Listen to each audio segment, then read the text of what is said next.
Hello, I'm John Tizard and I'm a candidate for election to the board of NAVCA.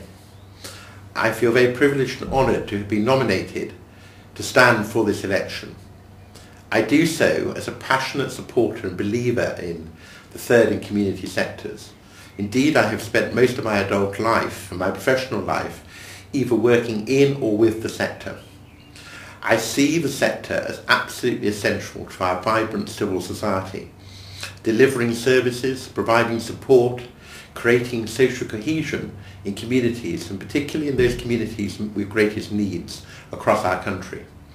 What is essential is that we convey that message of the positive impact and contribution that the sector makes to policymakers and decision makers in central government, in local government, the health service and the wider public sector. As authorities move to become commissioners, there's a real risk that they lose sight of partnership, they lose sight of the use of grant aid and want to move to a confrontational, price-driven contractual relationship with organisations. In many cases that will be appropriate, but not always. I head a research centre at the University of Birmingham which focuses on public service partnerships between the public sector, third sector, community sector and the business sector. And one of the areas we look at is commissioning. And I'm always surprised by the approach which has been adopted, which is not universal, to commissioning, but all too often confusing commissioning with contracting.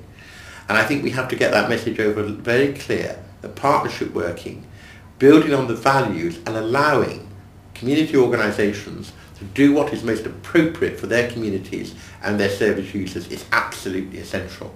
We need to produce the research and the evidence to support the argument that the sector brings added value. And we need to strengthen our ability to respond to this commissioning and contracting culture and way of working. And that means building up the capacity of the organisation to help all its members, but also development programmes to enable members to be able to really play their part as equals in their relationships with the public sector. I would bring passion, professional expertise and experience of contracting and of civil society, both from my experience as a local government politician in the past, council leader, also my role as a strategic manager in a corporate organisation delivering public services contracted to the public sector, and in my role as a trustee of various voluntary organisations. So I hope very much that I will gain your confidence, because I think the board must work in partnership with its members in the way we expect the public sector to work in partnership with you. Thank you.